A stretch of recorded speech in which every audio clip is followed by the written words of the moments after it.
Alô, varandeiros, pra você ligado na varanda mais famosa do Brasil, um grande abraço. Cheguei pra falar tudo sobre o Santos Futebol Clube, pra você que tá ligadinho no canal, vamos falar por onde que anda o Ed Carlos, hein? É isso mesmo, jogador que brilhou na Copa São Paulo de Futebol Júnior.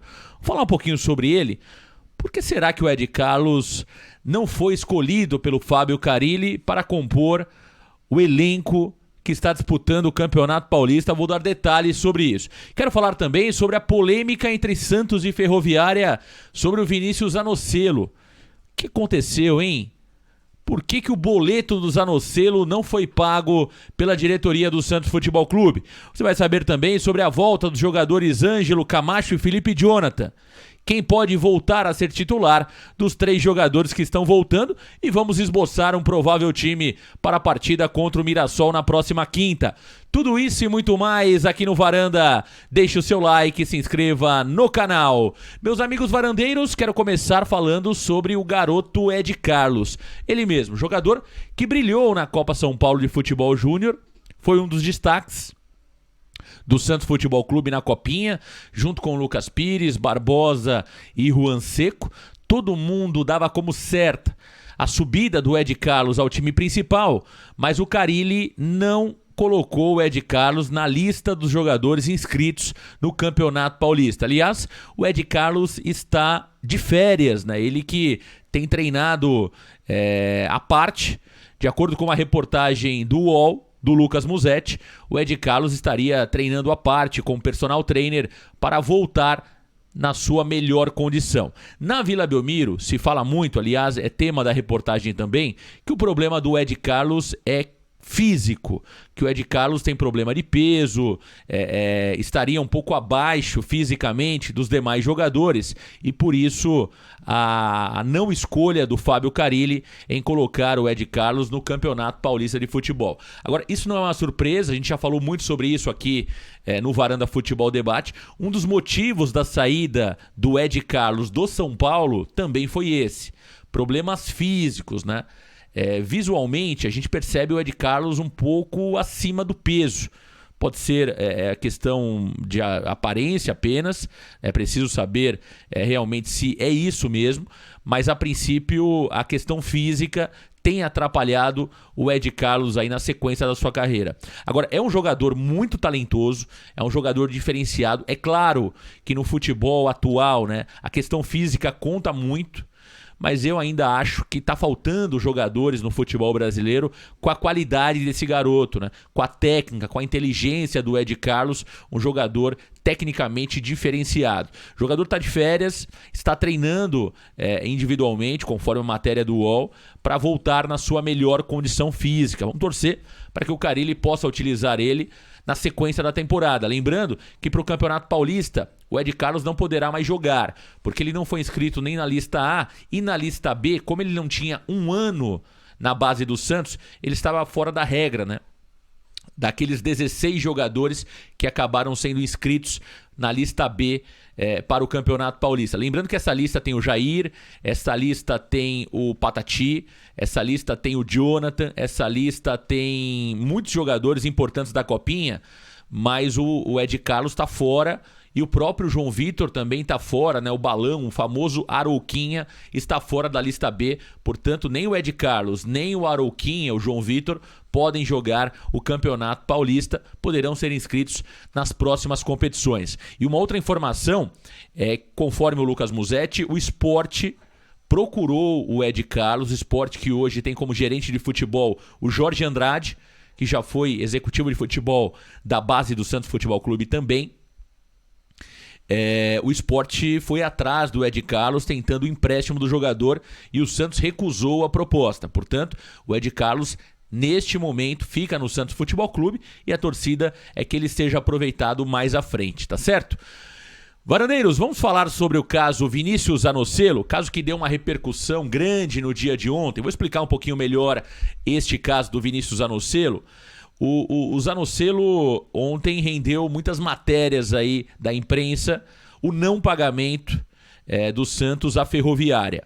Bom, o Zanocelo chegou por empréstimo ao Santos Futebol Clube ainda o ano passado, contratado por empréstimo, e o Santos, se quiser ficar com o Zanocelo, terá que pagar 2 milhões de euros à Ferroviária e dar essa prioridade, né, e confirmar esta compra ainda no final deste ano. O Santos, inclusive, já reservou estes valores no orçamento deste ano, já de alguma forma colocou, né, estipulou a compra do Zanocelo no orçamento que foi feito para 2022. O Santos terá que pagar 2 milhões de euros, um pouco mais de 12 milhões de reais pelo Vinícius Zanocelo. Agora, o que aconteceu? O Santos, pelo empréstimo do Vinícius Zanocelo, teria que pagar à Ferroviária 500 mil reais, em parcelas de agosto a dezembro do ano passado. O Santos pagou a primeira no valor de 100 mil reais, depois não pagou a parcela de setembro, outubro, novembro e dezembro. Portanto, a dívida no valor nominal, 400 mil reais. A Ferroviária notificou o Santos, cobrando naquele momento 430 mil reais aproximadamente, com juros, né, pelo atraso das parcelas. O Santos, mesmo assim, não se posicionou. E aí o tema foi parar na justiça. É isso mesmo. Agora a Ferroviária cobra judicialmente 490 mil reais aproximadamente, incluindo aí juros, multa e honorários, né, judiciais, por conta do não pagamento dos valores combinados com a Ferroviária. Bom, o que nós apuramos? Houve, pelo menos foi o que apuramos, o Santos Futebol Clube se posicionou que estes valores haviam sido acordados com a Ferroviária para serem pagos junto com a compra do Vinícius Zanocelo. O Santos já teria, inclusive, acordado com a Ferroviária que vai comprar o Vinícius Zanocelo no final deste ano. E estes valores seriam inclusos na compra do jogador Vinícius Zanocelo. Porém, este acordo não foi registrado internamente na Ferroviária e aí o tema foi encaminhado para o âmbito jurídico. O Santos alega que foi um mal-entendido, que a situação já está resolvida com a Ferroviária e nas próximas horas o processo será retirado. Vamos aguardar. Mas a grande realidade é que foi um desgaste desnecessário, né, entre Santos e Ferroviária por um valor considerado muito baixo. Vamos torcer para que isso realmente não prejudique a relação entre as partes. A Ferroviária, que vem fazendo um bom trabalho aí também na revelação de jogadores, né? E o Zanocelo, que realmente veio da Ferroviária, tá certo? Meus amigos varandeiros, 3 jogadores estarão de volta na próxima quinta-feira contra o Mirassol. São eles, Ângelo, que teve uma leve torção no tornozelo e deve treinar normalmente no dia de hoje. O Santos que treina hoje no CT Pelé. O jogador Camacho, suspenso pelo 3º cartão amarelo e não jogou a última partida contra o Ituano. E também Felipe Jonathan, que teve desgaste muscular detectado e por isso acabou ficando fora da partida do último domingo. Felipe Jonathan tem uma situação muito complicada, já que Lucas Pires foi muito bem no jogo do final de semana e é muito difícil que o Carille agora tire o Lucas Pires. Aliás, o Carille já via acenando, já estava acenando com esta mudança, né? Nas últimas 3 partidas, o Carille já estava colocando no segundo tempo o Lucas Pires no lugar do Felipe Jonathan. Foi assim contra o Corinthians, foi assim contra o Guarani e foi assim também contra o São Bernardo. O Lucas Pires entrou em 3 situações no lugar do Felipe Jonathan no segundo tempo.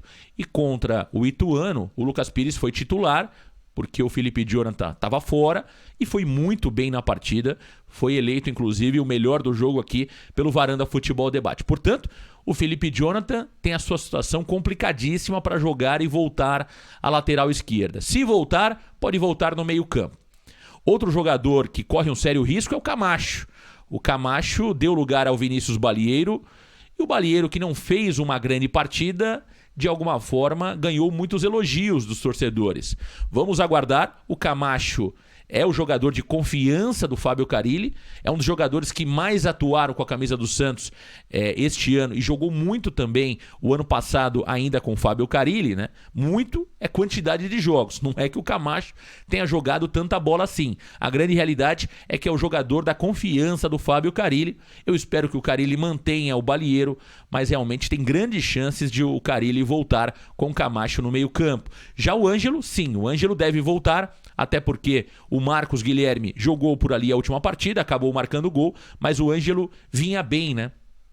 O Ângelo estava fazendo bons jogos ali no ataque pelo lado direito. O Ângelo tem tudo para voltar a ser titular contra o Mirassol. Vamos aguardar um provável Santos para o jogo da próxima quinta-feira contra o Mirassol. Deve ter João Paulo no gol, Madson pela direita, Kaique, Bauerman e Lucas Pires. No meio-campo, o Santos deve contar com Balieiro ou Camacho, acho que está mais para o Camacho, Zanocelo e também o jogador Marcos Guilherme. O Marcos Guilherme deve jogar no lugar do Ricardo Goulart. Na frente, Ângelo, Lucas Braga e Marcos Leonardo. Este é o provável Santos para a partida de quinta-feira contra o Mirassol. É isso, meus amigos varandeiros. Não esqueça de deixar o seu like, se inscrever no canal. Vem para a varanda mais famosa do Brasil. Aliás, agradeço a todos pela marca de 40 mil inscritos na varanda mais famosa do Brasil. Daqui a pouquinho eu estarei ao vivo no Santos Total, do meio-dia às 13 horas, e à noite tem o famoso Debate Santástico com Elias Cabrini Russo.